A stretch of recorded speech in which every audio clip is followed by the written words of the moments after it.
He slammed the car door shut, tossed my suitcase to the ground like trash, and said, "Figure it out." I was still in heels, still in my cocktail dress. The Valentino one I'd bought with my own money, not his.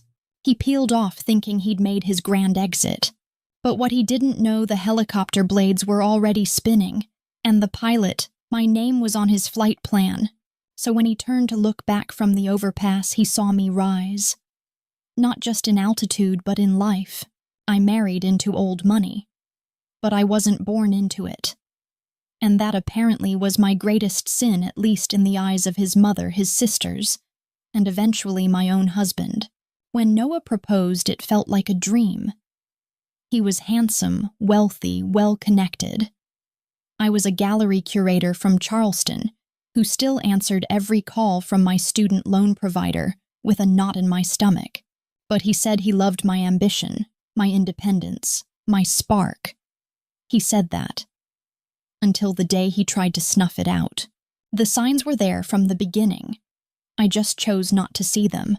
At our engagement party, his mother pulled me aside. "You know, dear, we've always expected Noah to marry within our circle." She smiled that practiced smile. But I suppose love conquers all. The word love dripped from her lips like poison. His sister, Catherine, was more direct. "I hope you're not planning to keep working after the wedding. It would be so embarrassing for the family." I laughed it off then. Thought they'd warm up to me eventually. I was 28 and naive enough to believe that proving myself would be enough. The wedding was everything Noah wanted. Nothing I dreamed of. Black tie. 500 guests I'd never met. A string quartet instead of the jazz band I'd suggested. "Trust me," Noah said when I brought up my preferences. "This is how it's done in our family." Our family, like I was already disappearing. The honeymoon was in the Maldives. Beautiful, expensive, isolated. I brought 3 art books to read by the pool. Noah threw them in the trash while I was showering. "We're on vacation," he said. "Can't you just relax for once?" I fished them out later, hid them in my suitcase. That should have been my first clue that I was already learning to hide pieces of myself. When we returned, I threw myself into my work at the gallery.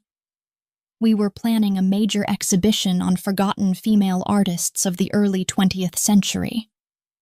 It was my passion project. Something that mattered. Noah barely listened when I talked about it over dinner. "That's nice honey," he'd say, scrolling through his phone. "Pass the salt." His friends were worse. At dinner parties, they'd ask what I did, then immediately change the subject when I answered. As if my career was a cute hobby they had to politely acknowledge before moving on to real conversation. The men talked business. The women talked charity events and interior designers. I tried to bridge both worlds, failed at fitting into either. 6 months after the wedding, Noah suggested I quit the gallery. "You don't need to work anymore," he said, as if that settled it. "Focus on the house. On us. The house." His childhood home that his mother had redecorated for us. Every room a museum of old money taste. Nothing I would have chosen. Nothing that felt like me. But I wasn't ready to give up my work. Not yet. "I love what I do," I told him. He looked at me like I'd spoken in a foreign language. The fight started small. I'd come home late from the gallery and he'd be waiting with that tight smile. "The Pemberton dinner was tonight," he'd say. "I had to make excuses for you. You didn't tell me about any dinner." "I shouldn't have to tell you everything. You should know these things matter." But how could I know what I was never taught? The worst part wasn't the fighting. It was the way he started talking about me to other people, like I wasn't there. "She's still adjusting." He'd tell his friends when I'd express an opinion they didn't like. "Give her time. Adjusting." Like I was a piece of furniture that didn't quite fit the room. The gallery exhibition opened to incredible reviews. The Times called it a revelatory exploration of artistic voices, long silenced by history. I was proud. Finally, something that was mine. Something I'd built. Noah didn't come to the opening. I had a client dinner, he said. You understand. I understood that his client dinner happened every time I had something important happening in my life. His mother did attend. She walked through once quickly, her lips pressed thin. How interesting, she said to me afterward. Though I do wonder if these artists were forgotten for a reason. That's when I started planning. Not consciously at first. But I began paying attention to things I'd ignored before. Like the fact that Noah never asked about my day unless it related to his schedule. Like the way his family's conversations stopped when I entered a room. Like how he'd started referring to my salary as pin money. The breaking point came at the Hamptons Gala. We were raising funds for arts education, my territory, my expertise, but Noah introduced me to everyone as my wife and nothing else. When someone asked about my background, he'd answer for me. She dabbles in art, he'd say with that indulgent smile. Dabbles. 7 years of education. 5 years at the gallery. A successful exhibition. All reduced to dabbling. When the auction started, I saw it. A 1924 painting by Eleanor Hartwell. I knew her work. Had written about her. This piece was undervalued by at least $50,000. I raised my paddle. Noah grabbed my wrist. What are you doing? It's a steal at this price, I whispered. We don't need more art. But it wasn't about need. It was about recognition. About seeing value where others saw decoration. I kept bidding. Noah's grip tightened. Stop, now! I won the painting for $30,000. A bargain. The table went silent. His mother's face was a mask of controlled fury. Well, she said finally. That was impulsive. I excused myself to the bathroom. When I came back, Noah was gone. I found him outside pacing by the valet stand. You embarrassed me, he said without preamble. In front of everyone. I bought a painting. You spent $30,000 without asking me. With my money. That stopped him, for a moment. Your money. He laughed, but there was no humor in it. Your money comes from my trust fund allowance. The allowance he'd insisted on giving me when I quit taking a salary from the gallery to focus on our life together. The allowance that had felt like generosity at the time. Now I saw it for what it was. A leash. Take an Uber, he said. Go home. We'll discuss this later. He didn't wait for a response. Just tossed me the keys to my overnight bag and walked away. Left me standing there like a dismissed employee. But here's what Noah never bothered to learn about me. The thing his family never cared to discover.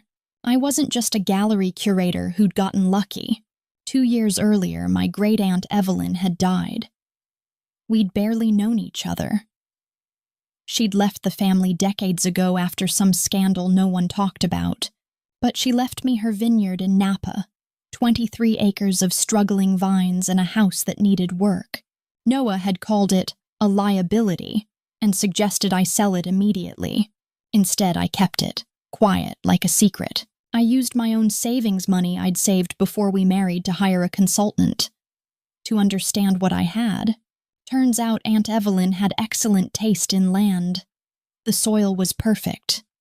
The location prime. The vines just needed someone who cared. While Noah thought I was shopping or having lunch with the other wives, I was learning about wine, about business, about building something from nothing. I launched my label 18 months ago. Small batches, exclusive distribution, my maiden name on every bottle. No one in Noah's circle paid attention to wine unless it was French and expensive. They never noticed that Harper Creek wines were showing up in the best restaurants in San Francisco. That we'd won awards. That my business was actually profitable. Noah certainly never noticed. He was too busy deciding what kind of wife I should be to see who I actually was.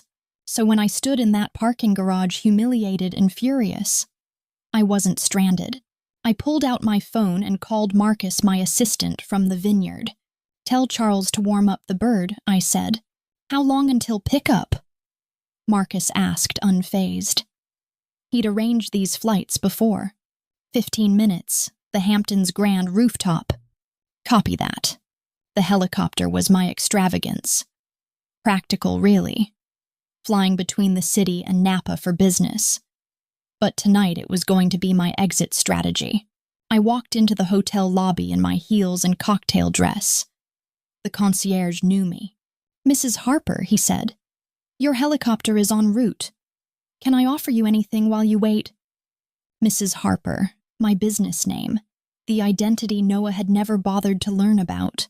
"Just directions to the roof, please." I rode the elevator up, thinking about the last 2 years. All the small compromises that had added up to losing myself. All the times I'd made myself smaller to fit into his world. The helicopter touched down just as my phone started buzzing. Noah, finally realizing I wasn't coming home to wait for his lecture, I answered as I climbed aboard. "Where are you?" he demanded. "Leaving." "Don't be dramatic. Come home, we'll talk." "We're past talking, Noah." Through the window, I saw his BMW pull into the hotel parking lot. He got out, looking around frantically. Sarah, where are you?" I ended the call. Charles, my pilot, handed me a glass of champagne from the cabin's mini-fridge. "Napa, Mrs. Harper." "Napa." As we lifted off, I looked down. Noah was standing in the parking lot, shading his eyes, trying to figure out where the helicopter had come from. He raised his hand like he wanted to flag me down. I raised mine, a wave goodbye. The flight to Napa took 2 hours. 2 hours to think about what came next. I knew Noah would call it a tantrum. His mother would call it a breakdown. His friends would whisper about how I'd finally shown my true colors. Let them. I'd spent 3 years trying to be the wife they wanted. Quiet, grateful, decorative. I was done auditioning for acceptance I was never going to get. When we landed at the vineyard, I stood in my own driveway, breathing air that smelled like earth and growing things. Looking at vines I'd planted. A business I'd built. This was mine, really mine. Not because I'd married it or inherited it or been given it as a consolation prize. Because I'd worked for it. The next morning I called my lawyer. Started divorce proceedings. Noah could keep his trust fund and his mother's approval. I'd keep my name, my business, my self-respect. The tabloids had a field day, of course. Helicopter wife flies the coop. Society divorce takes flight. Noah's mother gave interviews. Said I was unstable and always unsuitable for our family. But funny thing about success, it changes the narrative. When Harper Creek Wines went public 3 months later, when my face was on the cover of Wine Spectator, when Forbes wrote about my overnight success that had actually taken years of quiet work, suddenly I wasn't the crazy wife anymore. I was the entrepreneur who'd built a multi-million-dollar business while her husband thought she was shopping. Noah tried to reconcile. Said he was going through a tough time and hadn't meant to push me away. I told him, "I'm not your therapy. I was your wife." Past tense. He asked for half the vineyard in the divorce. Said he'd supported me while I built it. My lawyer laughed. "With what, there's no record of any financial contribution from your client. In fact, Mrs. Harper can prove she funded the entire operation independently." Noah's lawyer looked uncomfortable. "Perhaps we should focus on a more straightforward division of assets." The divorce was finalized 6 months later. I kept everything I'd brought to the marriage, plus everything I'd built during it. Noah kept his trust fund and his family's good opinion. I think I got the better deal. These days I split my time between Napa and a penthouse in San Francisco. I bought it myself. Decorated it myself. Every piece chosen because I loved it, not because it fit someone else's idea of good taste. I still get invitations to Hamptons galas. Now they introduce me as Sarah Harper, the wine entrepreneur. Same person, different story, because that's what I learned in those 2 hours flying over the country at night. Sometimes the life someone thinks they gave you, you actually built yourself. Brick by brick, vine by vine, flight path by flight path. And if they leave you in a parking garage thinking they've put you in your place, make sure you rise so high they'll need binoculars just to spot your heels. The helicopter is just transportation. The real flying happens when you finally stop apologizing for taking up space in your own life. She's my wife now, Charlotte. You need to leave. That's what my father said. Not during a fight, not in anger, just calmly. Like it was nothing to erase his own daughter just to please the woman he married 8 months ago. I didn't cry. I just left. And 8 years later, I walked back into his life as the woman who owned everything he'd lost. My name's Charlotte Blackwood. I was the daughter of a hotel tycoon. Now I'm the woman who bought back everything they took from me without a single scream. After my mom died, it was just me and Dad. He wasn't perfect, but we had a rhythm. Sushi dinners every Thursday. Sunday drives through the mountains. Quiet understanding when grief hit us both at unexpected moments. The house felt empty without Mom's laughter, but we filled it with small traditions. Dad would read the financial news aloud over breakfast. I'd correct his pronunciation of French hotel names. He'd laugh and ruffle my hair. "You're going to run this empire someday, kiddo," he'd say. Better than I ever could. Then Isabel appeared, younger than Mom had been when she died. Beautiful in that polished, untouchable way that made everyone feel slightly beneath her. Perfect teeth. Perfect posture. Perfect at making you forget she'd only known you for 5 minutes. Dad met her at the Blackwood Foundation charity auction. She'd bid on a weekend at our flagship resort in Napa. Lost the bid, but won something bigger, my father's attention. 3 months later, she moved in. 6 months after that, she married him. I should have seen it coming. The way she'd touch his arm during conversations. How she'd redirect his attention whenever he talked about Mom or me. The subtle way she'd rearrange Mom's things while Dad was at work. "It's time for a fresh start," she'd say with that practiced smile. We can't live in the past forever. But I wasn't the past, I was his daughter. Isabel didn't waste time making space, she made it clear I was in the way. First, it was small things. Mom's portrait in the living room disappeared one Tuesday while I was at school. When I asked, Isabel said it had been relocated to a more appropriate space. I found it later face down in the storage room gathering dust. Her perfume collection vanished from the master bathroom. The reading chair where Mom used to curl up with her books was suddenly too worn and needed replacing. Then Isabel began redecorating, starting with erasing every trace of my mother. The wallpaper Mom had chosen soft blue with tiny white flowers was stripped and replaced with stark gray. The garden she'd lovingly tended was redesigned by professionals who didn't understand that the roses weren't just plants, but memories. Your mother had interesting taste, Isabel would say when Dad wasn't around. But it's time for something more sophisticated. More sophisticated meant more like Isabel. Cold, calculated, empty. But the house changes were nothing compared to what she did to my relationship with Dad. She whispered poison in careful doses. "Charlotte seems unstable lately. She's having trouble adjusting. She needs distance to process her grief properly. She's clinging to the past in an unhealthy way." Each comment was delivered with concern wrapped in false compassion. She'd touch Dad's shoulder as she spoke, her voice soft with manufactured worry, and my father listened. Slowly, I watched him pull away. Our Thursday dinners became occasional. Sunday drives stopped entirely. When I tried to talk to him about business, he'd smile distantly and suggest I focus on my studies instead. "You're too young to worry about these things," he'd say. But I'd been worrying about these things since I was 12. He'd taught me to worry about them. The breaking point came when I was 17. Isabel had been dropping hints about elite European education and the benefits of boarding school.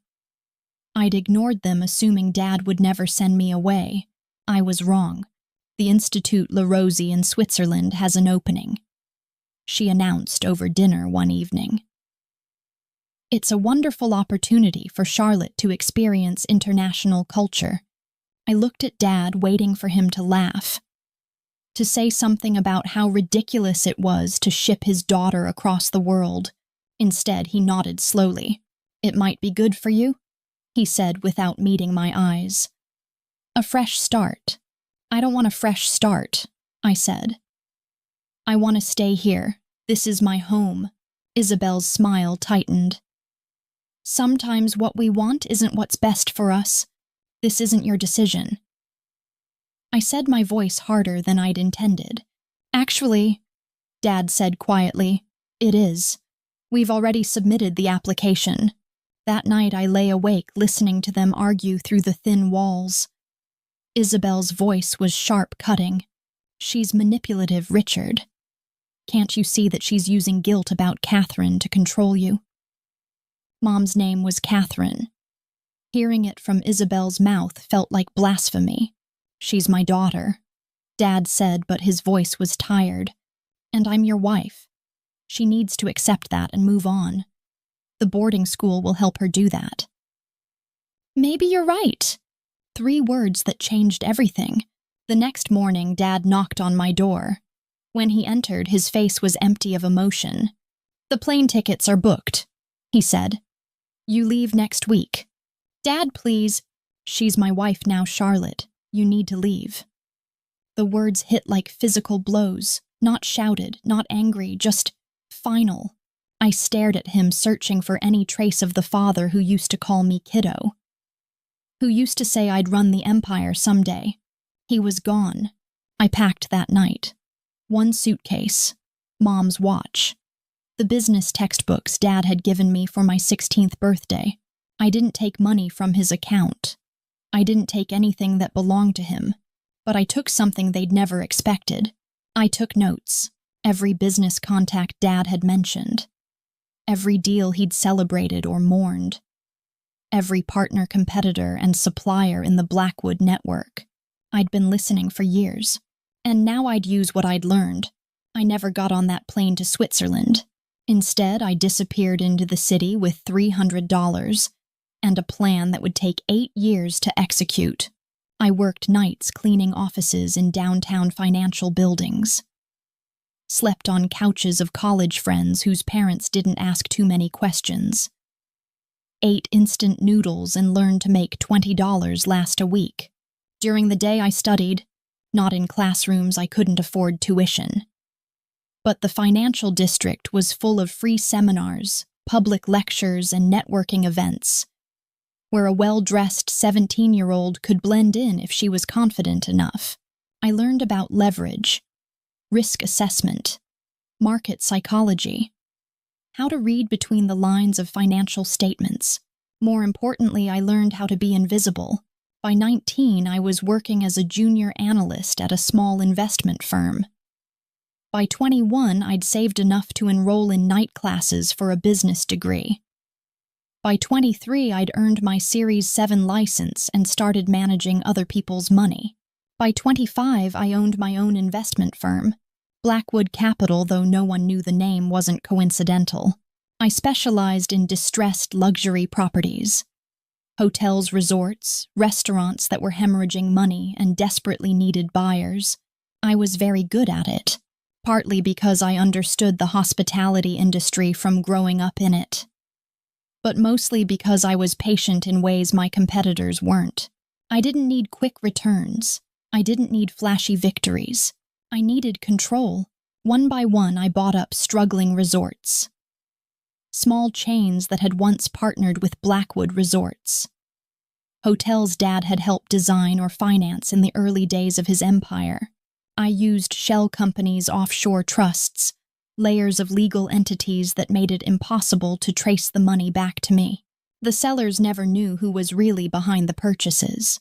They just knew someone was willing to pay cash close quickly and ask very few questions. By my 30th birthday, I controlled 17 luxury properties across 3 states, and I was just getting started. The hospitality industry is surprisingly small when you get to the top levels. Everyone knows everyone. Information travels fast when you know how to listen, which is how I learned that Blackwood Resorts was in trouble. Bad investments in overseas markets. Overspending on Isabel's pet projects, including the floating resort concept that had been her vision for the future. The floating resorts were a disaster. Engineering problems. Environmental lawsuits. Cost overruns that would have been comedy if they weren't destroying the company Dad had spent 30 years building. By the time I walked back into his life, Blackwood Resorts was bleeding millions every quarter. They needed help, desperately, and someone had offered to buy them out quietly through intermediaries with enough cash to solve all their problems. The emergency board meeting was scheduled for a Thursday, the same day we used to have sushi dinners. I'd been planning this moment for 8 years, but my hands still shook as I straightened my suit jacket outside the conference room door. The boardroom looked exactly as I remembered. Dark wood paneling. Floor-to-ceiling windows overlooking the city. The long table where Dad had once let me sit during important meetings, whispering explanations of complex deals. I walked in exactly 15 minutes late, long enough for everyone to be seated and anxious. Not long enough to seem disrespectful. Dad sat at the head of the table looking older than his 58 years. Gray at his temples. Lines around his eyes that hadn't been there when I left. Isabel sat to his right, perfectly composed in designer clothes that probably cost more than I'd made in my first year of exile. 6 board members filled the remaining seats. Men and women I'd known since childhood, who'd attended my mother's funeral and my high school graduation. None of them recognized me. Ladies and gentlemen. The lawyer at the foot of the table began, "I'd like to introduce the representative of the investment group that's made the acquisition offer." Dad glanced up as I took my seat. His face went white. "Charlotte," he breathed. The word hung in the air like a gunshot. Isabel's perfectly composed mask cracked. Just for a second. Just long enough for me to see the calculation behind her eyes. I smiled. The same polite smile I'd learned from watching her all those years ago. "Hello, Dad, Isabel." Silence filled the room like smoke. "I'm here representing Meridian Holdings." I continued placing a leather portfolio on the table. "The company that's offered to acquire Blackwood Resorts." More silence. Then Dad found his voice. "Charlotte, what? How?" 8 years is a long time," I said. "I've been busy." One of the board members, Harrison, who'd been Dad's friend since college, cleared his throat. "I'm sorry, but we weren't aware of any personal connection between the parties." "There isn't one," I said calmly. "This is purely business." I opened the portfolio and slid copies of the offer across the table. Meridian Holdings is prepared to purchase 100% of Blackwood Resorts' outstanding shares at $47 per share. Cash transaction. Closing within 30 days. $47 was exactly $3 above market price. Fair but not generous. The kind of offer you make when you know the seller is desperate.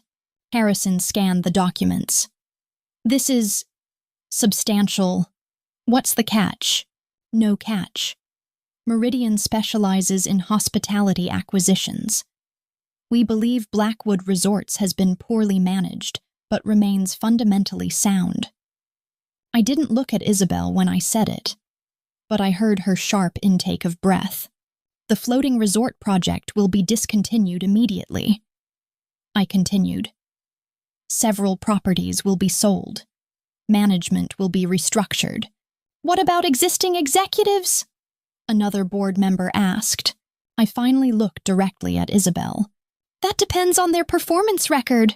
Dad hadn't spoken since my name. He sat frozen, staring at me like I was a ghost, which in a way I was. I need to speak with Charlotte privately, he said suddenly. I'm afraid that's not possible, I replied.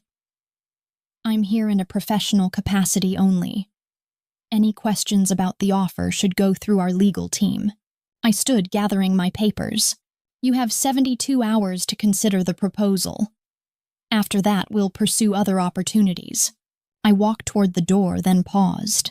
Oh, and Dad, the floating resorts were always a terrible idea. Mom would have told you that if you'd asked. 3 days later, they accepted the offer. They didn't have a choice. They stole my dead husband's fortune and handed it to a woman who'd been in our family for exactly 6 months. What they didn't know, while they were stealing my $2.3 million inheritance, I was sitting on their $47 million company. Let me tell you how I destroyed them with a single phone call. 3 days after burying my husband David, I sat in that lawyer's office watching them celebrate. My father-in-law Robert wore his victory smile. My brother-in-law Marcus couldn't look me in the eye. And Crystal, the blonde bombshell who'd somehow wormed her way into our family, examined her manicured nails like she was bored. David Miller leaves his entire estate to Crystal Marie Miller, the attorney announced. Every penny. The house we'd shared for 8 years. Our savings. Even David's grandmother's jewelry. Gone. To her. Robert leaned forward with that cold smile I'd learned to hate. No mistake, Sarah. David wanted the family money to stay in the family. Real family. Crystal finally looked up, her voice dripping fake sweetness. Don't worry, Sarah. I'll take good care of everything David loved. I wanted to scream. I wanted to flip that conference table and watch their smug faces crumble. Instead, I smiled back. Because 24 hours later, I was going to own everything they'd worked 3 generations to build. Crystal examined her manicured nails. She didn't even look surprised. Marcus wouldn't meet my eyes. Sarah, you have to understand. You and David never had kids. The money should stay with blood relatives.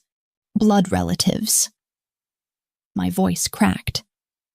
I was married to your brother for 8 years. But you're not a Miller, Robert said firmly. Crystal is. She's carrying on the family name. I stared at them in disbelief. David and I had struggled with infertility for years. The treatments, the disappointments, the nights we held each other and cried. And now they were using that pain against me. This can't be legal, I said to the attorney. Hayes shuffled papers uncomfortably. The will is properly executed and witnessed. Mrs. Miller, I mean the deceased's widow, can contest it, but what? The estate has already begun transferring assets to Mrs. Crystal Miller, as per the deceased's specific instructions. My heart sank. David had planned this. My own husband had planned to leave me with nothing. Robert stood up, straightening his expensive suit. Sarah, you're a smart girl. You'll land on your feet. Maybe it's time to move on anyway. Start fresh somewhere else.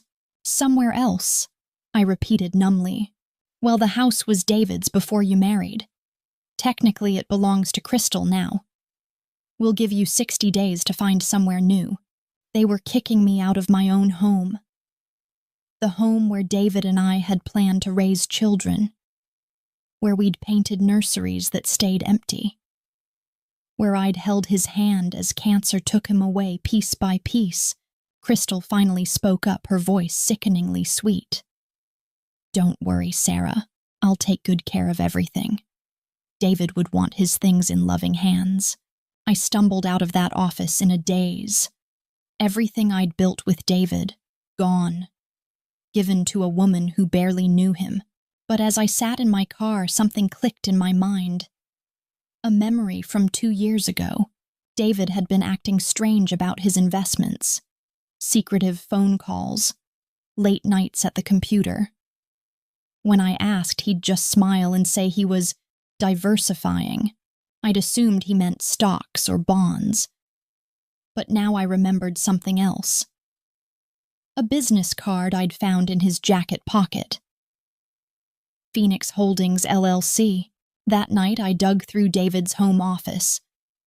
Crystal would own this space soon, but for now it was still mine. In a locked drawer I'd never bothered to open, I found financial documents. Phoenix Holdings, LLC wasn't just an investment. David had purchased a majority stake in a company. 65% ownership to be exact, and the company he'd bought, Miller Construction and Development, Robert Miller's company. The family business that had made the Millers wealthy for 3 generations. My hands shook as I read through the paperwork. David had been quietly buying shares for months before his diagnosis. He'd used shell companies and third-party transactions to hide his identity. By the time Robert realized what was happening, it was too late. David owned his father's company, and now I did. The irony was perfect. Robert had just stolen my inheritance, not knowing I'd inherited something far more valuable. I owned 65% of everything he'd worked for. But why hadn't David told me? Why the secrecy? I found my answer in a sealed envelope marked, "For Sarah, open only if something happens to me." My dearest Sarah, if you're reading this, then I'm gone and you've discovered my little secret. I'm sorry I couldn't tell you while I was alive, but I needed to protect you. Dad has never accepted you as family. I've heard him on the phone with his attorney talking about ways to minimize your inheritance. He thinks you married me for money. He's wrong, but he'll never see that.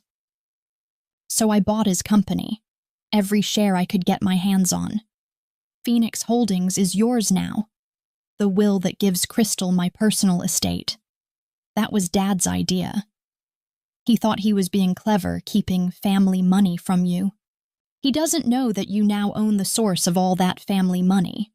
The company is worth $47 million, much more than the estate he stole from you. Use this power wisely, my love. You have a choice to make. You can destroy them, or you can show them what real family means. I trust you to make the right decision. All my love, David. I sat in David's chair holding his letter and cried. Not from sadness this time, from something else entirely. The next morning I called Phoenix Holdings' attorney, a woman named Janet Chen, who'd been managing David's affairs. We met at her office downtown. "Mrs. Miller, I've been waiting for your call," Janet said. "David left very specific instructions about how to proceed once you discovered the truth." "What kind of instructions?" Janet smiled. "He predicted exactly what his family would do. The timing, the will, even the 60-day eviction notice. He wrote a plan for every scenario." She handed me a thick folder. "David's revenge playbook," he called it. Though I think justice might be a better word. I opened the folder. Inside were detailed financial reports on Miller Construction. The company was profitable but heavily leveraged. Robert had been taking massive loans against future projects, gambling on a boom in luxury developments. "The company is one bad quarter away from serious trouble," Janet explained. David knew this. He also knew his father would never ask family for help. Too much pride. "So what do I do?" "You have several options." David outlined them all. Option 1. Sell my shares back to Robert at market value. Walk away with $30 million and start fresh somewhere else. Option 2. Call in the company's debts and force bankruptcy. Destroy 3 generations of Miller legacy out of spite. Option 3. The most complex plan. Keep my ownership secret while slowly improving the company's finances. Then reveal the truth at the perfect moment, when they needed me most. David called option 3 the long game, Janet said. He thought you'd choose it. Said you were too good a person to destroy innocent people, but too smart to let his family walk all over you. David knew me well. I chose option 3. For 6 months, I played the part of the grieving widow who'd lost everything. I moved into a modest apartment across town. I took a job at a marketing firm making just enough to get by. To everyone watching, Sarah Miller had been broken by her husband's betrayal. Meanwhile, Phoenix Holdings quietly began making strategic moves. When Miller Construction's biggest client threatened to cancel a $12 million project due to delays, Phoenix Holdings, coincidentally, invested in the client's company, smoothing over the relationship. When a supplier demanded immediate payment for materials threatening to shut down 3 job sites, Phoenix Holdings purchased the supplier's debt and extended payment terms. When Robert couldn't secure financing for a luxury hotel project, Phoenix Holdings arranged funding through a subsidiary company. Every crisis that should have destroyed Miller Construction got mysteriously resolved. Robert thought he was having the luckiest year of his business career. Crystal, meanwhile, was living it up. She'd redecorated David's house, completely erasing every trace of our life together. She bought a new BMW.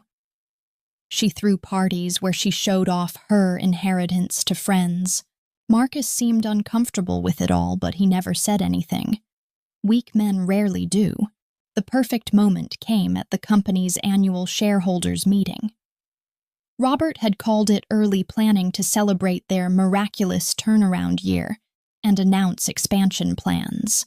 The meeting was held at the downtown Marriott. Robert had spared no expense. Catered lunch, open bar, the works. He'd invited the entire extended family, major clients, and the company's key investors. I arrived wearing a simple black dress and sat in the back row. Nobody paid attention to the poor widow who'd lost everything. Robert gave his presentation with typical arrogance. Miller Construction has not only survived the challenges of this year, we've thrived. Our profits are up 34%. Our debt is down 60%, and we're positioned for unprecedented growth. The audience applauded. Crystal beamed from the front row, wearing a dress that probably cost more than my rent. This success proves that Miller Construction is built on solid family values. Robert continued. We take care of our own. We make hard decisions. We keep our legacy strong. More applause. I noticed several people glancing at me with pity. The woman who wasn't really family. The outsider who'd been cast out. Robert raised his champagne glass. So let's toast to family, to loyalty, and to keeping Miller Construction in Miller hands. That's when I stood up. Actually, Mr. Miller, I think there's something you should know about those Miller hands. The room went quiet. All eyes turned to me. Robert's face went red. Sarah, what are you doing here? This is a private company meeting, for investors only. I walked to the front of the room, my heels clicking on the marble floor.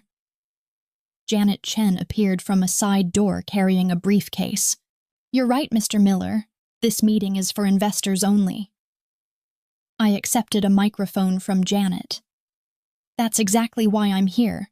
I don't understand, Robert said, but his voice had lost its confidence. Let me introduce myself properly, I said to the room. My name is Sarah Miller. I'm David Miller's widow. And as of 8 months ago, I'm the majority owner of Miller Construction and Development. The silence was deafening. Janet stepped forward with a stack of legal documents. Mrs. Miller owns 65% of this company through Phoenix Holdings, LLC. Every mysterious investor who's helped you this year, every convenient solution to your financial problems, that was Mrs. Miller protecting her investment. Robert's face went from red to white. That's impossible. I would have known. The shareholders.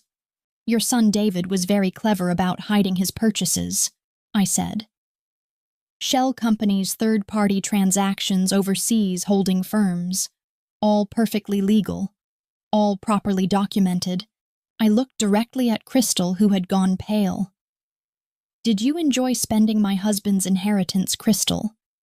Because while you were redecorating our house with my money, I was saving your new family's business with my real inheritance. Marcus stood up shakily. Sarah, we didn't know. Of course you didn't know. David made sure of that. He knew exactly what kind of people his family really were. He saw how you'd treat me after he was gone. So he gave me the power to treat you the same way. Robert found his voice again, though it came out as a croak. What do you want? This was the moment I'd been planning for months. The moment David had prepared me for. I want several things, Mr. Miller. First, I want Crystal to return every penny of David's inheritance. The house, the savings, the investments, all of it. But the will? Crystal started. The will was written under duress and based on fraudulent information. Janet interrupted. We have evidence that David was coerced into changing his estate plan. A court will overturn it easily. Second, I continued, I want a formal apology, to me and to David's memory. You stole from a grieving widow and then mocked her for losing everything. Robert's hands were shaking now. And if we refuse, I smiled. The same cold smile he'd given me in the attorney's office. Then I exercise my rights as majority owner. I can vote to remove you as CEO. I can dissolve the board of directors. I can restructure the company completely. I paused. Or I can simply sell my shares to your biggest competitor. I'm sure they'd love to acquire Miller Construction's client list and contracts. The room buzzed with whispered conversations. Robert's empire was crumbling in real time. You're bluffing, he said weakly. I nodded to Janet, who handed me a folder. I've already received 2 offers. Davidson Construction bid $52 million for my shares. Henderson Development offered $48 million. I held up the documents. Both offers expire at midnight tonight. That wasn't a bluff. I'd spent weeks preparing for this moment. Robert sank into a chair. 3 generations of family business destroyed by his own greed and pride. But then I surprised everyone, including myself. However, I said there is a third option. The room leaned forward. David's letter told me I had a choice. Destroy you or show you what real family means. I walked closer to Robert. Despite everything you've done to me, I choose family. I handed Janet a different set of documents. I'm transferring 30% of my shares to a family trust. Robert, you'll remain as CEO, but with oversight from a board that includes outside directors. Marcus, you'll become COO and learn to run this business properly. Crystal looked up hopefully. Crystal will return David's inheritance immediately. All of it. But she can stay in the family if she chooses to earn her place honestly. I turned to address the entire room. This company will continue as Miller Construction. But it will be run with integrity, fairness, and real family values. The kind David believed in. Robert was crying now, actual tears running down his weathered face. I keep 35% ownership. I continued. Enough to maintain control, but not enough to rule like a tyrant. The family trust gets 30%. The remaining 35% stays with Robert and Marcus, as long as they meet performance standards set by the new board. Janet handed out copies of the new corporate structure. Why? Robert whispered. After everything we did to you, why would you save us? I thought about David's letter, about the choice he'd left me, because someone needs to show you what love actually looks like. I said, David loved you even though you never accepted me. He could have destroyed you while he was alive, but he chose to protect the family business instead. Even from his own family. I walked toward the exit, then turned back one more time. The house needs to be returned to me within 30 days. Crystal, you can find somewhere else to live. The savings account, investments, and personal property will be returned immediately. I looked directly at Robert. And I want that apology. In writing. Published in the business section of the newspaper. Sarah, wait! Marcus called out. I stopped. I'm sorry, we were wrong, all of us. I nodded. I know you are. That's why you get to keep your jobs. 6 months later, Miller Construction was more profitable than ever. Robert had become a different person. Humbler, more appreciative. He'd even started including me in family dinners again. Crystal had moved out of David's house and gotten a job.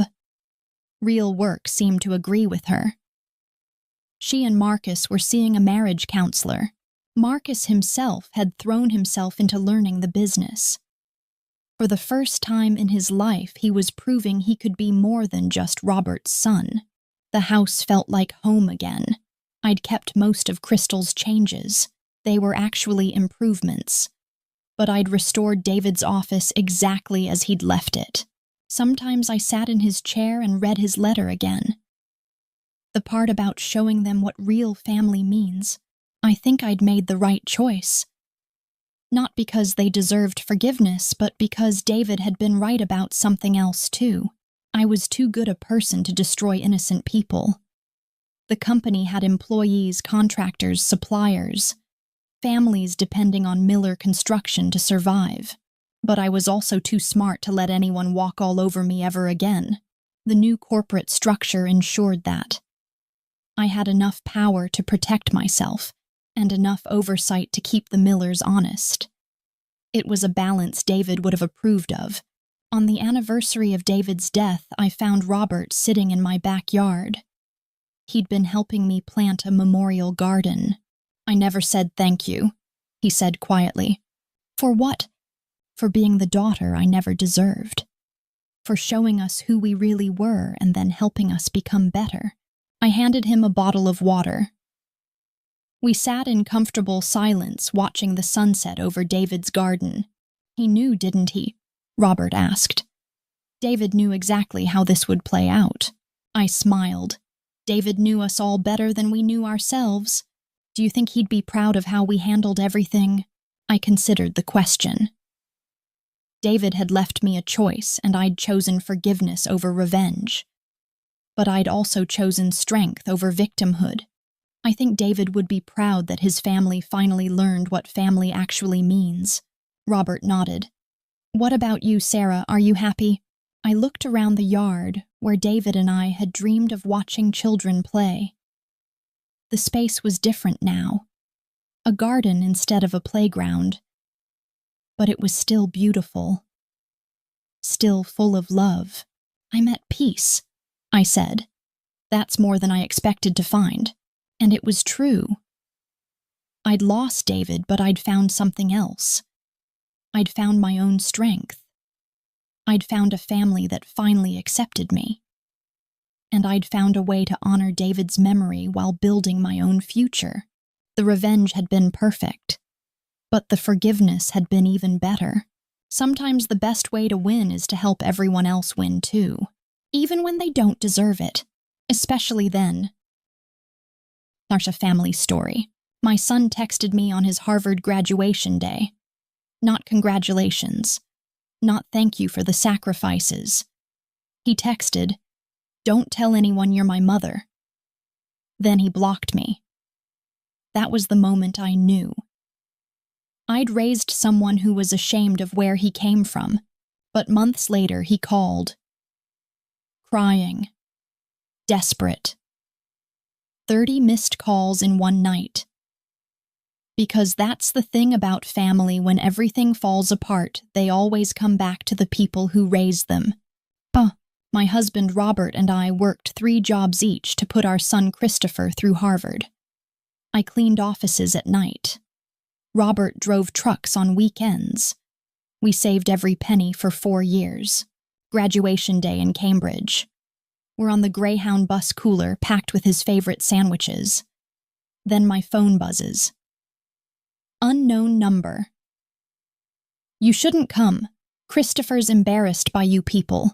I call back. Blocked. Robert tries his phone. Same thing, but we went anyway. Paid for those bus tickets with our last $100. We found him in the crowd. Cap and gown, big smile, posing with this blonde girl in designer clothes. He saw us across the courtyard, made eye contact, then turned his back and walked away. The girl approached us. Perfect teeth, perfect everything. Hi, I'm Victoria, Christopher's fiancée. He'll be moving to my family's estate in Martha's Vineyard after the wedding. We think it's best if he starts fresh. You understand? She said it like she was doing us a favor. Christopher appeared behind her. Wouldn't look us in the eye. If you can't support this, don't come to the wedding, he said. We're building something bigger than where I came from. Robert's hand shook. Son, we mortgaged our house for your education. 3 weeks later, we saw the wedding photos on Facebook before he blocked us there too. Massive estate. Ice sculptures. Orchestra. Everything we could never afford. No phone call, no invitation, no acknowledgement we even existed. Christmas morning, our neighbor Susan knocked on our door. Christopher's on my phone, says yours are disconnected. I knew what that meant. He'd kept Susan's number as backup. Mom. His voice was different. Shaky. Victoria had the baby. Sophia won't stop crying. Can you come to Martha's Vineyard? Victoria's struggling. My heart stopped. A granddaughter I'd never met. You coming to get us? I asked. Silence. Then Victoria's voice. Margaret, I'll arrange a car service. Christopher can't leave work right now. Their mansion was cold, not temperature-wise, emotionally. Victoria met me at the door in silk pajamas and diamond earrings. Oh, that's what you're wearing. No hello, no thank you for dropping everything, just judgment. The baby was screaming from upstairs, had been Victoria said for hours. I ordered groceries online, she announced. There's a list on the counter.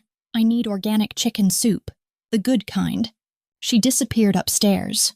Door slam. I climbed the marble staircase. Found Sophia in a designer nursery, red-faced and sobbing. Her diaper was soaked through. Had been for hours. Victoria, I called. Where are the diapers? Figure it out, came the muffled reply. I searched everywhere. Finally found them in a closet still in delivery boxes. Unopened. This was her first child. She'd never changed a diaper. I cleaned Sophia up, but she kept crying. Hungry. I went to make formula, but Victoria appeared, snatched the bottle away. What brand is this? I've never heard of it. Are you trying to poison her? She poured the entire bottle down the marble sink. Then you feed her, I said. Victoria recoiled. She smells, and I'm exhausted. By day 3, Sophia was barely responsive. Burning fever. Rash covering her tiny body. We need a doctor, I told Victoria. She's fine, babies cry. Christopher walked in from work. $1,000 suit golf tan. Mom, stop being dramatic. Victoria knows what she's doing. I exploded. Your daughter has a 103-degree fever and a rash. Look at her. At the emergency room, the pediatrician was horrified. This baby is severely dehydrated. How long has she been like this? 3 days? I whispered. The doctor stared at Victoria and Christopher. Where were you? We stayed all night. Sophia finally stabilized. When I woke up at dawn, I was alone with her in the hospital room. Text from Christopher. Victoria can't sleep in hospitals. We went home. Pick you up later. Victoria arrived at the hospital looking like she'd been at a spa. Sorry, Margaret. Overslept. Back at the house, she handed me a note. Christopher's handwriting. In the Hamptons for the weekend. Sophia's formula is on the counter. Thanks, Mom. They'd left me alone with a sick baby and gone to their summer house. I called Robert. Come get us, now." When Christopher and Victoria returned Sunday night tanned and relaxed, Robert was waiting. "You abandoned your sick daughter," he said quietly. Christopher squared his shoulders. "We needed a break. That's what grandparents are for." Robert and I made a decision. We spent 2 weeks training them like children. Victoria learned to change diapers, cried every time. Christopher learned to make formula, complained constantly. We supervised every feeding, every bath, every diaper change. Then we packed our bags. "We're going home," I announced. Christopher panicked. "You can't leave us with a baby." "She's your baby," Robert said. "Figure it out." We left legal papers on their marble counter. Termination of inheritance rights. Revocation of emergency contacts. Back in Detroit, Robert's army buddy passed away. Heart attack at 55. Left behind his 8-year-old daughter, Amanda. Her mother was remarrying, didn't want her. "We'll take her," I told Robert. Amanda arrived with a garbage bag of clothes and eyes that had seen too much. First thing she said, "Thank you, Mama Margaret. Thank you, Papa Robert." She wasn't born from my body, but she crawled into my heart immediately. Amanda grew up grateful, hardworking, kind, high school valedictorian. Full scholarship to University of Michigan. When she got her first job, she handed me her first paycheck. "Mom, you gave me a real family. I'll never forget that." Last year, my phone rang at midnight. Blocked number. "Mom," Christopher's voice broken. "Victoria left me, took Sophia. I don't know what to do." I listened. He cried. Told me about the divorce, the custody battle, how lonely he was in that big empty house. "I was wrong," he whispered. "About everything, about you and Dad, about what matters." "I know," I said gently. Can I come home?" I looked at Robert sleeping peacefully. At Amanda's graduation photo on the nightstand. At the life we'd built after letting go. "Christopher, you'll always be my son.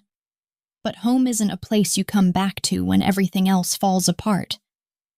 It's where you choose to belong every single day." He was quiet for a long time. "I understand," he finally said. Amanda graduated magna cum laude last month. Business degree job, lined up at a Fortune 500 company in Cleveland. Close enough to visit every Sunday. At the graduation ceremony, she found us in the crowd and waved. Big smile tears in her eyes. She wasn't ashamed of us. She was proud. "Thank you," she mouthed across the auditorium. Robert squeezed my hand. "That's our girl. Some children are born into your family, others choose you. Amanda chose us and we chose her back. Christopher was born from my body, but he spent years running from everything that made him who he was. Amanda wasn't born from me, but she led us back to what family really means. Love isn't about blood or DNA or how much money you spend on someone's education. Love is about showing up, every day, even when it's hard. Especially when it's hard. And sometimes the greatest act of love is knowing when to let go. If this story resonates with you, I'd love to hear from you. Email us your own family stories. The messy ones. The beautiful ones. The ones that changed everything. Because every family has a story worth telling. Until next time, remember you can't choose your blood relatives, but you can choose your family. I always thought the scariest place in a mansion was the basement. I was wrong. It was my mother-in-law's smile when she realized I wasn't going to break as easily as she'd planned. My name's Camille Rutherford, 32, chef by profession, survivor by necessity. When I married Gregory, golden son of the Rutherford dynasty, I thought I was stepping into a fairy tale. What I got was a masterclass in psychological warfare. The Rutherford estate sprawled across 40 acres of Connecticut countryside. Old money. Real money. The kind that comes with senators on speed dial and judges who owe favors. And ruling over it all, Eleanor Rutherford. Eleanor was 73 years old and sharp as a blade, silver hair in a perfect chignon, cheekbones that could cut glass, the kind of woman who could destroy you with impeccable manners. At first, she was the picture of gracious acceptance. "Welcome to the family, dear," she'd said at our engagement dinner. "I do hope you'll settle in well," but I caught the subtext. Settle, not thrive, not flourish. Settle. The first 6 months were a careful dance. Tea in the conservatory where she'd tell me about appropriate charities. Shopping trips where she'd steer me toward classic styles. Dinner parties where she'd introduce me as Gregory's little chef wife. Always diminishing, always subtle. I played along because I loved Gregory. Because I thought time would smooth the edges. I was wrong. The first real warning came at Christmas dinner. Extended family, old friends, the usual suspects from their social circle. I'd spent days preparing a special menu fusion cuisine that honored both tradition and innovation. The meal was perfect. Even the sour-faced aunts complimented the food. But when Mrs. Ashworth, a family friend, asked about my little restaurant dreams, Eleanor's smile turned arctic. "Oh, Camille's much too busy being a proper wife now, aren't you, dear?" The conversation moved on. But I saw the look she gave Gregory. A look that said, "Control your wife." That night I told Gregory about my plans to open a bistro downtown. I'd been saving, planning, dreaming. His response was lukewarm at best. "Maybe we should wait," he said. "Let you settle into the family first." There was that word again. Settle. Over the following months, small obstacles began appearing. The business loan I'd been promised fell through. The bank manager was reassessing their portfolio. The perfect location I'd found was suddenly unavailable. My mentor from culinary school stopped returning my calls. Nothing I could prove. Nothing I could point to and say this is sabotage. But I knew. Eleanor was always sympathetic when these setbacks occurred. "Oh, honey, maybe it's just not meant to be right now. Why don't you focus on being happy here?" The accident happened on a Tuesday in March. I was alone in the kitchen testing recipes for Gregory's birthday dinner. Professional-grade knives, German steel, beautiful balance. A set Eleanor had given me for Christmas. "For your cooking projects," she'd said. I was working on julienne vegetables when Eleanor appeared.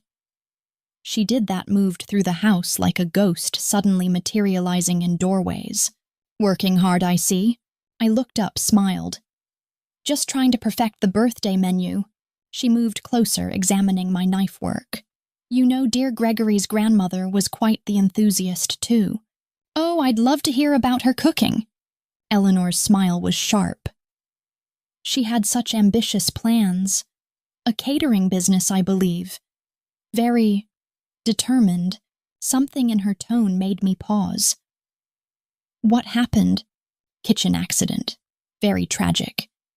She was found at the bottom of the cellar stairs.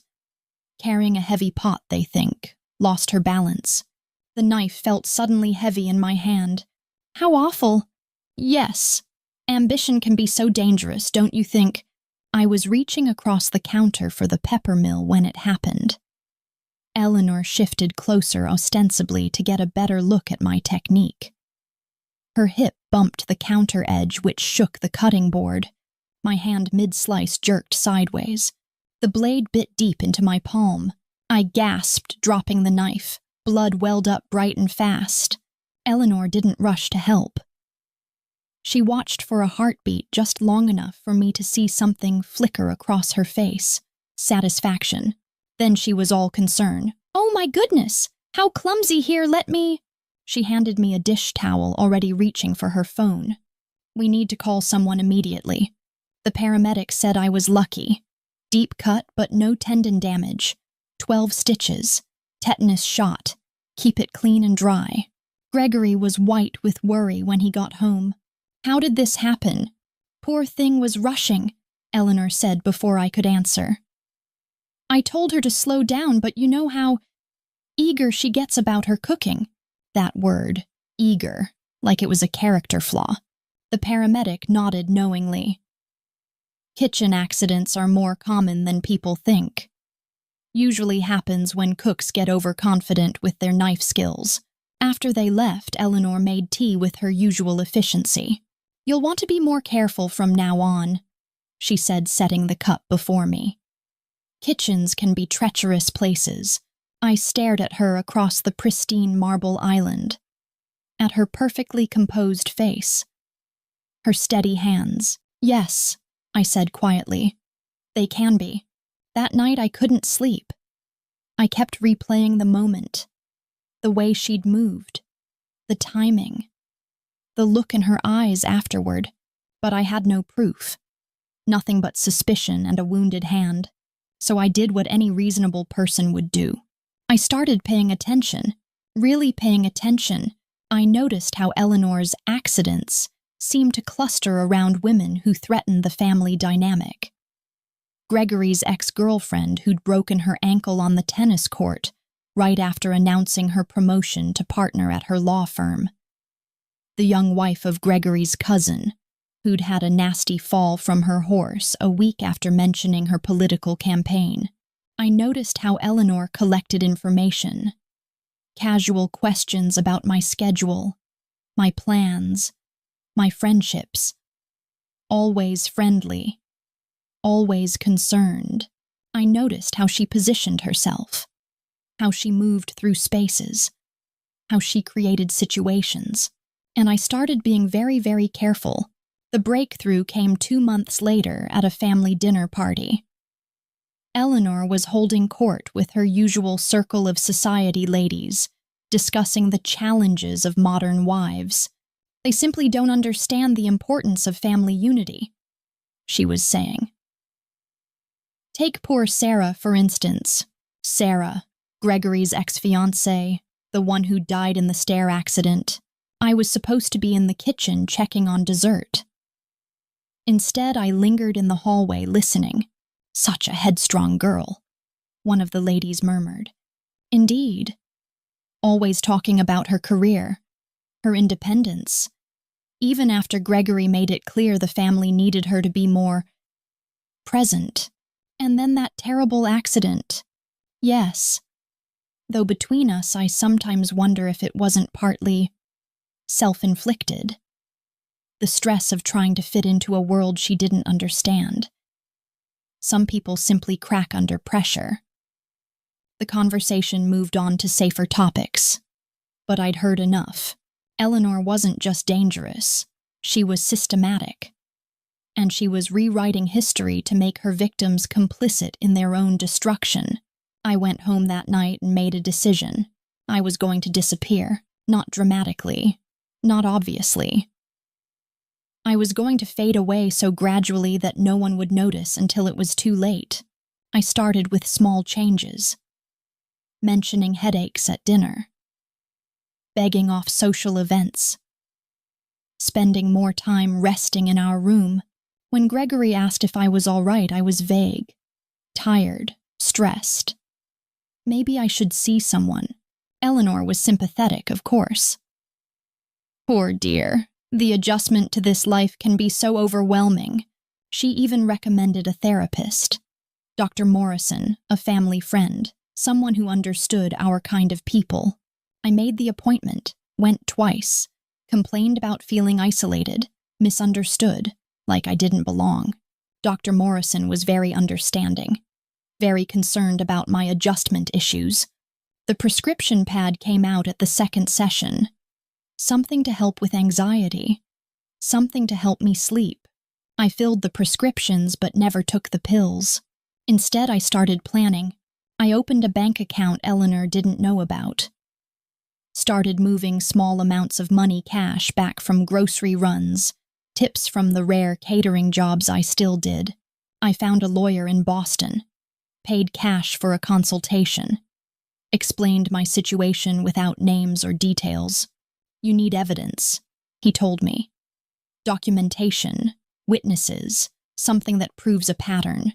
"Evidence," That was the problem. Eleanor was too smart to leave obvious traces, too careful to confess, too connected to be challenged directly.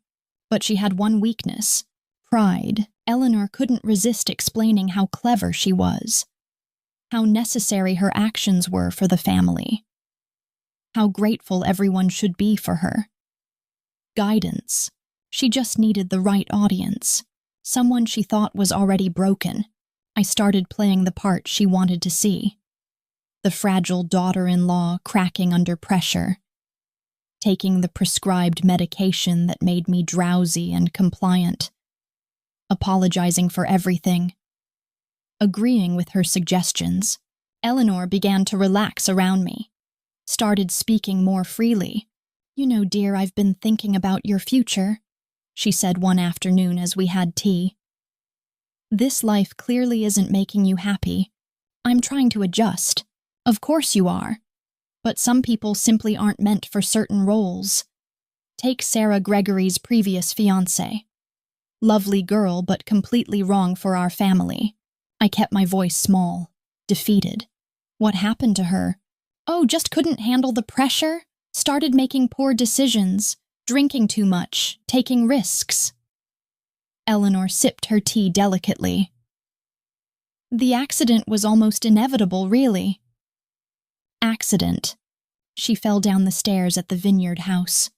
"Tragic, but—" Eleanor shrugged elegantly. "Natural selection, one might say." I stared into my teacup, hiding my expression. "That's awful. What's awful is when people refuse to recognize their limitations, when they keep pushing against boundaries that exist for everyone's protection." Her voice was gentle, understanding, completely terrifying. "I would never want you to suffer the way Sarah did Camille, which is why I think perhaps it's time to consider other options." Other options. A quiet separation. A chance to find a life that actually suits you. I know Gregory would be devastated initially, but in time he'd understand it was for the best. She reached across the table and patted my hand. "I could help arrange everything. Make sure you're comfortable, taken care of. All very discreet, of course." I nodded like a broken woman accepting defeat. But inside I was recording every word. Not literally, Eleanor was too smart for that. But I was memorizing, cataloging, building a case that no one would believe without proof. So I decided to create some. The next week I told Eleanor I'd been thinking about her suggestion, that maybe she was right about the separation. She was delighted, supportive, ready to help with every detail. "I think a little retreat might be just the thing," she said. "Somewhere quiet where you can reflect on your options. I know just the place, a lovely facility in Vermont.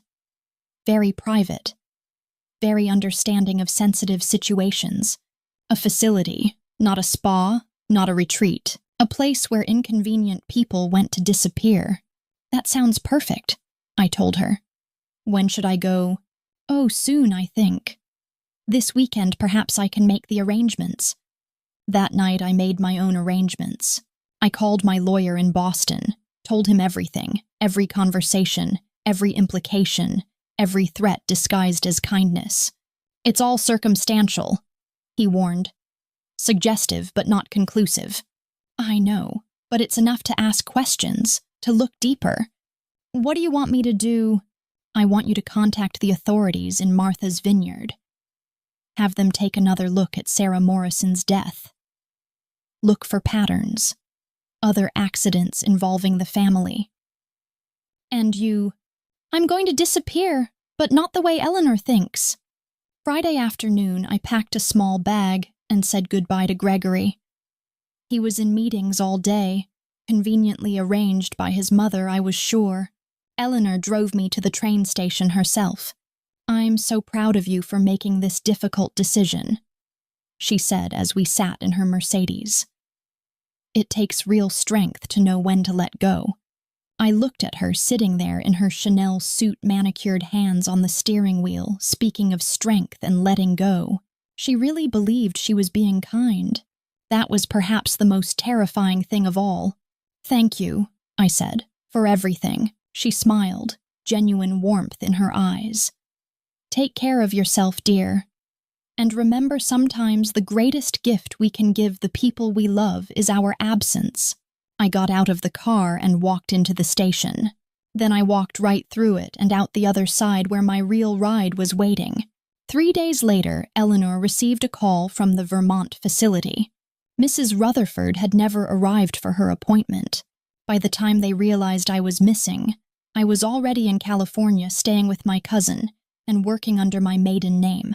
6 months later, the investigation into Sarah Morrison's death was reopened.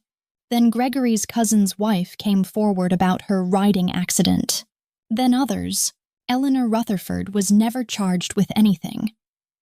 The evidence was always circumstantial. The connections always deniable. But her world began to crack. Social invitations dried up. Board positions were quietly reassigned. The family's influence built on reputation and respectability started to crumble. Gregory divorced me in absentia. I didn't contest it. A year later, I opened my restaurant in San Francisco. Small place. Good food. My name on the door. Eleanor sent a card to the opening. Just her signature on expensive stationery. I kept it. A reminder of what happens when predators mistake their prey. They say the kitchen is the heart of the home. In mine, it became the place where I learned that survival isn't about fighting back. Sometimes it's about being smart enough to disappear before anyone realizes you were never really there. They said I was special, chosen, wanted, loved, but every family photo told the truth. One of these things didn't belong. And that thing was me. I was adopted at birth. No foster homes, no waiting. Just straight into a colonial house in Westfield, 2 parents who'd been trying for years, and twin siblings barely out of diapers themselves. My parents, Jennifer and Robert Chen, had struggled with infertility. Before the twins came along, a miracle they called it. Then 2 years later, they got the call about me. A teenage mother in Arizona had chosen them from a stack of hopeful families. They said I completed the picture. But even as a child, I could sense something different in how they looked at me compared to my twin siblings, Grace and Nathan. It wasn't less love, it was careful love. Love with conditions. I wasn't part of the original plan. I was added later, and the seam was always visible if you knew where to look. The nursery they prepared was perfect cream walls, hand-painted clouds, everything new. But it was the converted den, while Grace and Nathan shared the master bedroom's adjacent nursery, with built-in shelves and morning light. A small thing, but I think I knew I was the afterthought. At 6, I asked my mother why I didn't look like anyone else. We were sorting through photo albums, and there it was, page after page of Asian features, straight black hair, and Jennifer's almond-shaped eyes. Then there was me. Pale skin, auburn curls, and green eyes that seemed to hold questions no one wanted to answer. "Families don't always look the same, sweetie," Jennifer said carefully. "Love makes a family, not appearance." Good answer. Right answer. But it didn't explain the grocery store stares or why Grace and Nathan inherited Jennifer's dimples while my features came from nowhere. At 8, I started walking behind the family in public, hoping it would be less obvious that I didn't match. One memorable incident at Chuck E. Cheese for the twins' birthday. A mother from their class approached Jennifer while I was in the bathroom. "Your kids are adorable, and how sweet that you're babysitting too." When I returned, Jennifer's smile was strained, and she kept her hand on my shoulder protectively, which somehow made me feel more different, not less. At 10, I stopped asking questions. Because every time I did, Jennifer's smile faded, and Robert found urgent projects in the garage. The silence became its own answer. I never caused trouble. While Grace threw tantrums and Nathan got suspended for pranks, I was the perfect child. Straight A's violin practice without reminders, room cleaned before being asked. I thought if I was flawless, if I never gave them reason to regret their choice, maybe they'd forget I was different. Maybe I could earn my place. My report cards were immaculate. "She's such a pleasure," teachers would say. "So mature for her age." What they didn't say was that I had to be mature. I was carrying the weight of proving I belonged. The violin became my sanctuary. Grace and Nathan quit lessons within months, but I played like breathing. By 12, I was performing solos and accompanying the school chorus. Music was where I disappeared into something entirely mine. When my bow touched the strings, I wasn't the adopted one, I was just the music itself. But perfection doesn't erase biology. It doesn't erase the family dinners where Robert's parents reached automatically for Grace and Nathan, while forgetting I existed until someone pointed it out. Then they'd include me with embarrassed pats that felt like afterthoughts. Perfection didn't erase the family reunion where I spent the afternoon taking photos instead of being in them, because relatives kept asking Jennifer, "Which one is yours again?" And perfection certainly didn't erase the night Nathan and I fought over something stupid, and he screamed, "At least I actually belong here. You're just the charity case." The words hung in the air like smoke. Grace gasped. Jennifer dropped her dish. Robert looked up from his paper, but no one corrected him. No one. Nathan apologized, later tears streaming. Jennifer talked about siblings saying hurtful things. Robert bought me ice cream and extended my bedtime, but that silence, the lack of immediate correction, told me everything about my place in the family hierarchy. At 22, home from college for Christmas, I was helping Robert organize his office. The letter was tucked behind tax documents from 2003, the year I was born. My name was written in unfamiliar handwriting, "For Lily when she's ready." My hands shook as I opened it. "Dear Lily, I don't know if you'll ever read this, but I need to write it anyway. Today is your first birthday and I'm sitting in my dorm room crying over cafeteria cake. I was 17 when I got pregnant. Your father disappeared when he found out. My parents kicked me out. I lived in my car before the adoption agency found me shelter. I didn't want to give you up. Every fiber of my being screamed against it. But I was failing classes, working 3 jobs, barely feeding myself. You deserved better. I chose the Chens because Jennifer cried talking about wanting another child, and Robert promised they'd tell you about me. I begged them to let me write every birthday. I'm studying education now. I think about you every day. I wonder if you like books, if you're stubborn like me, if you inherited my terrible sense of humor. I hope you're happy. I hope you feel loved. All my love, Amy Rebecca Torres. There were more letters. 15 of them chronicling Amy's life, college graduation, first teaching, job, marriage to someone named David, the birth of my half-sister Emma, then my half-brother Tyler. She'd included photos.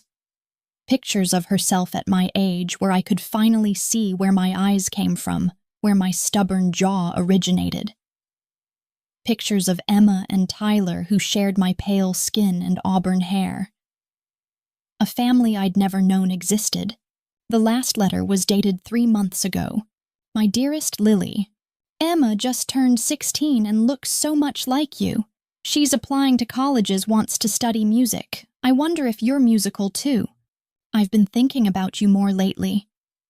David says I should hire an investigator, but I promised the Chens I wouldn't interfere. I just hope they're keeping their promise. I love you, sweetheart. I've loved you every single day for 22 years. Always yours, Mom Amy. I sat there for hours reading every word, studying every photo. When the family returned from shopping, I confronted them that night. I walked into the living room where Jennifer was wrapping gifts, the letters clutched in my hands. Why was all I could manage. Jennifer saw the letters. Her face went white. The wrapping paper fell. "Lily," she started, "why didn't you tell me she wanted to know me? And you just kept it all hidden." Robert set down his book. "We were protecting you. From knowing someone else loved me too."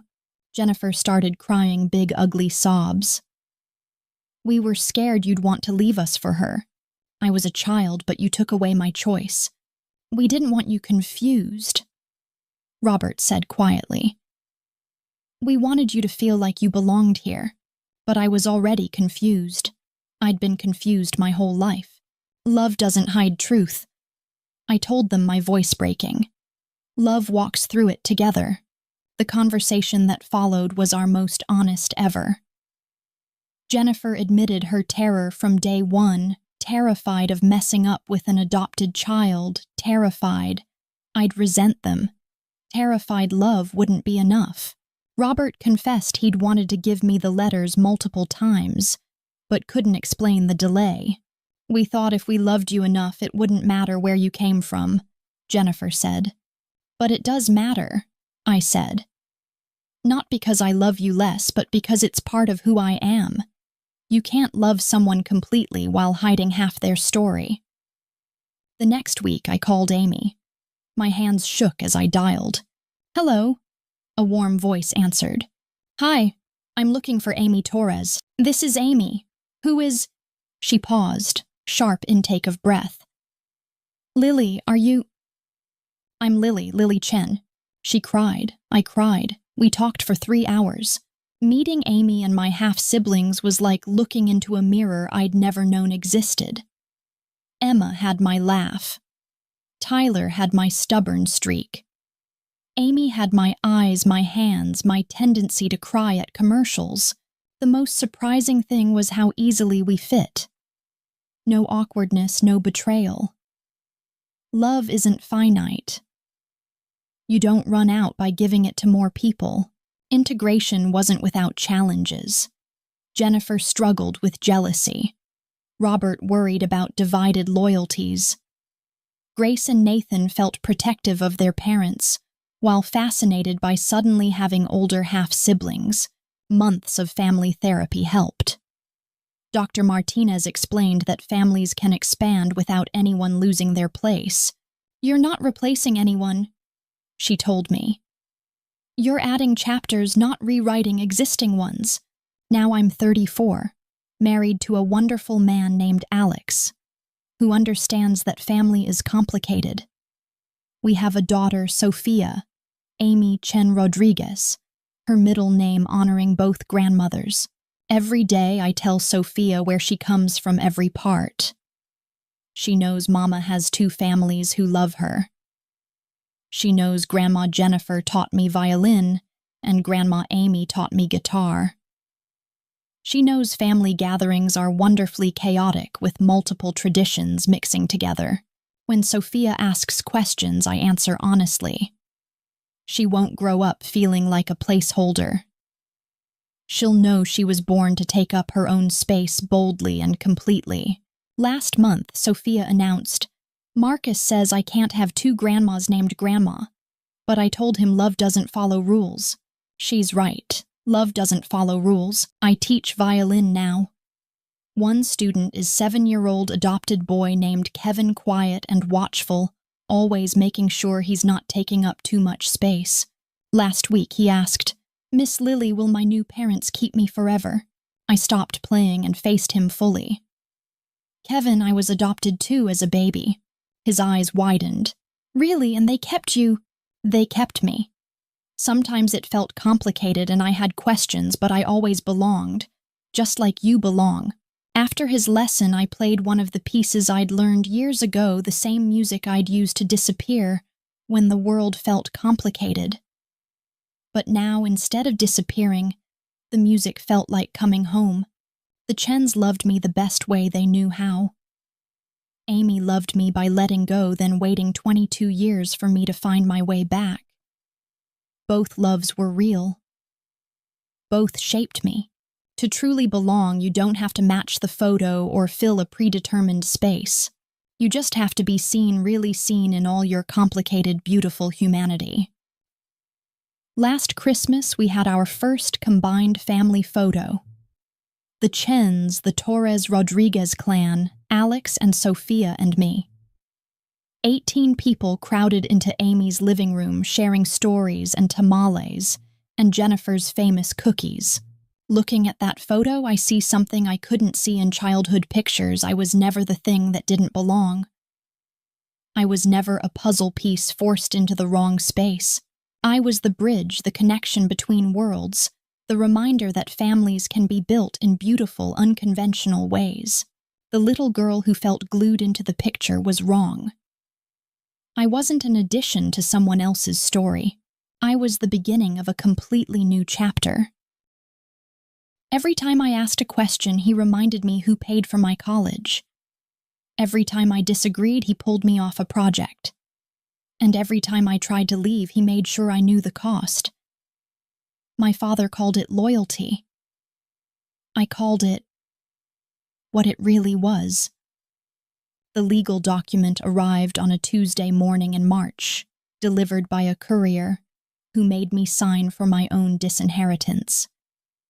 I read it twice, then set it on my kitchen counter next to my coffee mug. For the first time in my 24 years, I didn't cry when my father hurt me. Instead, I felt something I'd never experienced before: relief. But let me start from the beginning. My father always had this way of making silence feel like a deal. Growing up in the Thompson household in Dallas meant understanding that love came with terms and conditions spelled out in invisible contracts that shifted whenever I thought I'd finally learned the rules. When I was 12, Dad started bringing me to his office on Saturday mornings. Thompson Capital Management occupied 2 floors of a steel and glass building in downtown Dallas, with views that stretched across the city like a promise of everything I could inherit if I played my cards right. "Observe," he said on that first visit, his hand heavy on my shoulder. "This is your future, Emily. Everything you see here will be yours someday." I pressed my face against the windows, watching the cars move through the streets below. The weight of his expectation felt heavier than his hand. "But what if I want to be a teacher?" I asked. "Or a doctor?" "Teachers don't change the world," he interrupted. "Business leaders do. We shape economies. We create jobs. We build legacies." At 12, I didn't know how to argue with legacy. By 14, I was spending every weekend at the office learning the business while my friends were at soccer practice or the mall. Dad called it executive training. I called it my stolen childhood, though never out loud. When I turned 16, Dad bought me a Lexus. Brand new pearl white with leather seats that made my friends jealous. It was beautiful, and it was a cage. "Happy birthday, sweetheart," he said, dangling the keys just out of reach. "Now you can drive yourself to the office. No more excuses." The car came with conditions. Perfect grades weren't enough. I had to maintain a 4.0 GPA. Weekend office visits became mandatory. Miss one and the car stayed in the garage. At 17, I graduated valedictorian and was accepted to USC's business program. I'd actually applied to 7 schools with different majors, but somehow only USC's acceptance letter made it to Dad's attention. "This is it," he said, framing the letter. 4 years at USC, then you come home and we make history together." I wondered what had happened to my acceptance to University of Texas's journalism program, but questioning Dad's version of events had never ended well. College should have been my escape, but Dad made sure the golden leash stretched all the way to Los Angeles. He paid for everything: tuition, room and board, even my social activities. Every month a deposit appeared with a note. "For my future business partner. Love, Dad." But love with strings attached isn't love at all. It's an investment. He called twice a week, always steering conversations toward business applications. When I mentioned an interesting literature course, he'd ask how it related to corporate communications. When I talked about volunteer work, he wanted to know what networking opportunities it provided. "Remember why you're there," he'd say.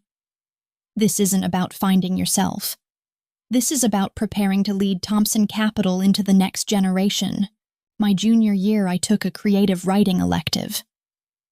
Professor Williams was this energetic woman who spoke about storytelling like it was sacred. For the first time in years, I felt something stir inside me that had nothing to do with profit margins. I wrote a short story about a girl trapped in a glass office building, watching life through windows she couldn't open. Professor Williams pulled me aside after class. "You have real talent," she said. "Have you considered pursuing writing seriously?" The question haunted me. Late at night in my dorm, I found myself writing stories in notebooks I hid under my mattress. Stories about people who chose their own paths, who broke free from expectations. When I came home for spring break, I made a mistake. I told Dad about the writing class. His reaction was swift. Within a week, I'd been promoted to a more demanding summer role that required 40-hour weeks. There was no time for creative writing workshops, only Thompson Capital and the future he'd mapped out for me. "Writers are dreamers," he explained over dinner. "Dreamers don't build empires. You can write as a hobby when you're running the company." After graduation, I moved into a downtown apartment Dad had chosen 4 blocks from the office. It was sleek and modern, with granite countertops and a city view. It was also empty in a way that had nothing to do with furniture. "Now the real work begins," Dad announced at my graduation party. "Emily is going to revolutionize investment management. Aren't we lucky?" Everyone applauded, and I smiled my practice smile. But inside, I felt like I was suffocating. My official role was senior investment analyst, which meant I wrote reports Dad either approved or rewrote entirely. I attended client meetings where I was introduced as the future of the company, but rarely allowed to speak unless prompted. The deeper I got into the company, the more I understood that loyalty was Dad's favorite weapon. He wielded it like a sword, cutting down any hint of independence. I learned this during my first year. We were preparing a major presentation for a real estate client. I'd researched their target market and had an idea about repositioning their investment strategy to appeal to younger investors rather than just retirees. During the meeting, I presented my research confidently. Several team members nodded, and the client seemed intrigued. Dad smiled throughout, asking probing questions that made me think he was interested. "Good work," he said afterward. "You're really coming into your own." 2 days later, I'd been quietly removed from the project. My access was revoked. My name disappeared from emails, and suddenly everyone was too busy to discuss the strategy with me. When I asked Dad about it, his explanation was casual. "We can't have loose ends, Emily. Your idea was interesting, but we're going with a traditional approach." That was his way of saying fall back in line. I learned to keep my ideas to myself, to nod when I disagreed, to smile when I wanted to scream. The price of having opinions was losing access to the work itself. That's when my college friend Rachel's mother died. Rachel was working as a photographer in Seattle, scraping by, but happier than anyone I knew. At the funeral, we found a letter her mother had written. "My dearest Rachel, I'm so proud of who you've become. I worried about your career choice, but watching you follow your passion has taught me about courage. You chose your own path even when it was harder. I love who you are, not who I thought you should be." That night, I couldn't stop thinking about the letter. When had Dad ever expressed pride in me for who I was rather than what I achieved? I couldn't remember a single instance. The next Sunday at dinner, I set down my fork and asked, Dad, would you still love me if I left the company? He didn't look up from his wine. The grandfather clock ticked in the silence. Finally, don't be dramatic, Emily. Not yes, not of course, just a dismissal. The silence that followed felt like a verdict. That night, I packed a bag with essentials and my hidden notebooks. I left behind the jewelry he'd given me, the designer clothes, the expensive art he'd chosen. I drove across town to a neighborhood near TCU and rented a small studio with my own savings. The apartment was tiny and needed paint, but every choice was mine. The bed sheets, the coffee mug, the books, all mine. Dad didn't call for 3 weeks. When contact finally came, it wasn't a phone call. It was the legal document. I'd been officially removed from the succession plan. No trust fund, no board seat, no family shares. The paperwork was thorough and coldly professional, like something you'd send to a business rival, not your daughter. No personal note, no explanation, just a legal severance of ties. I read it twice, then set it next to my coffee mug. And for the first time in my life, I didn't cry when my father hurt me, because I finally understood he wasn't punishing me for leaving the company. He was punishing me for choosing myself, but he didn't understand that I'd already won. The moment I walked away from his version of my future, I'd reclaimed something more valuable than any inheritance, my own life.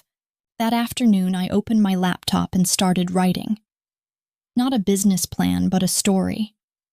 My story. The one I'd been afraid to tell for 24 years. And for the first time since I was 12, I felt like I was exactly where I belonged. If you've ever been told love means obedience, if your loyalty has ever been used as leverage, just know you're not disloyal for wanting freedom. I always thought the scariest place in a mansion was the basement. I was wrong. It was my mother-in-law's smile when she realized I wasn't going to break as easily as she'd planned. My name's Camille Rutherford, 32, chef by profession, survivor by necessity. When I married Gregory, golden son of the Rutherford dynasty, I thought I was stepping into a fairy tale. What I got was a masterclass in psychological warfare. The Rutherford estate sprawled across 40 acres of Connecticut countryside. Old money. Real money. The kind that comes with senators on speed dial and judges who owe favors. And ruling over it all, Eleanor Rutherford. Eleanor was 73 years old and sharp as a blade. Silver hair in a perfect chignon. Cheekbones that could cut glass. The kind of woman who could destroy you with impeccable manners. At first, she was the picture of gracious acceptance. "Welcome to the family, dear," she'd said at our engagement dinner. "I do hope you'll settle in well," but I caught the subtext. Settle, not thrive, not flourish. Settle. The first 6 months were a careful dance. Tea in the conservatory where she'd tell me about appropriate charities. Shopping trips where she'd steer me toward classic styles. Dinner parties where she'd introduce me as Gregory's little chef wife. Always diminishing, always subtle. I played along because I loved Gregory. Because I thought time would smooth the edges. I was wrong. The first real warning came at Christmas dinner. Extended family, old friends, the usual suspects from their social circle. I'd spent days preparing a special menu fusion cuisine that honored both tradition and innovation. The meal was perfect. Even the sour-faced aunts complimented the food. But when Mrs. Ashworth, a family friend, asked about my little restaurant dreams, Eleanor's smile turned arctic. "Oh, Camille's much too busy being a proper wife now. Aren't you, dear?" The conversation moved on. But I saw the look she gave Gregory. A look that said, "Control your wife." That night, I told Gregory about my plans to open a bistro downtown. I'd been saving, planning, dreaming. His response was lukewarm at best. "Maybe we should wait," he said. "Let you settle into the family first." There was that word again. settle. Over the following months, small obstacles began appearing. The business loan I'd been promised fell through. The bank manager was reassessing their portfolio. The perfect location I'd found was suddenly unavailable. My mentor from culinary school stopped returning my calls. Nothing I could prove. Nothing I could point to and say this is sabotage. But I knew. Eleanor was always sympathetic when these setbacks occurred. "Oh, honey, maybe it's just not meant to be right now. Why don't you focus on being happy here?" The accident happened on a Tuesday in March. I was alone in the kitchen testing recipes for Gregory's birthday dinner. Professional-grade knives, German steel, beautiful balance. A set Eleanor had given me for Christmas. "For your cooking projects," she'd said. I was working on julienne vegetables when Eleanor appeared. She did that, moved through the house like a ghost suddenly materializing in doorways. "Working hard, I see." I looked up, smiled. "Just trying to perfect the birthday menu." She moved closer, examining my knife work. "You know, dear Gregory's grandmother was quite the enthusiast, too." "Oh, I'd love to hear about her cooking." Eleanor's smile was sharp. She had such ambitious plans. A catering business, I believe. Very determined. Something in her tone made me pause. "What happened?" "Kitchen accident. Very tragic. She was found at the bottom of the cellar stairs. Carrying a heavy pot, they think. Lost her balance. The knife felt suddenly heavy in my hand. How awful." "Yes. Ambition can be so dangerous, don't you think?" I was reaching across the counter for the pepper mill when it happened. Eleanor shifted closer, ostensibly to get a better look at my technique. Her hip bumped the counter edge, which shook the cutting board. My hand mid-slice jerked sideways. The blade bit deep into my palm. I gasped, dropping the knife. Blood welled up bright and fast. Eleanor didn't rush to help. She watched for a heartbeat just long enough for me to see something flicker across her face. Satisfaction. Then she was all concern. "Oh my goodness! How clumsy here, let me—" She handed me a dish towel, already reaching for her phone. "We need to call someone immediately." The paramedic said I was lucky. Deep cut, but no tendon damage. 12 stitches. Tetanus shot. Keep it clean and dry. Gregory was white with worry when he got home. "How did this happen?" "Poor thing was rushing," Eleanor said before I could answer. "I told her to slow down, but you know how eager she gets about her cooking." That word, eager, like it was a character flaw. The paramedic nodded knowingly. "Kitchen accidents are more common than people think. Usually happens when cooks get overconfident with their knife skills." After they left, Eleanor made tea with her usual efficiency. "You'll want to be more careful from now on," she said, setting the cup before me. "Kitchens can be treacherous places." I stared at her across the pristine marble island, at her perfectly composed face, her steady hands. "Yes," I said quietly. "They can be." That night I couldn't sleep.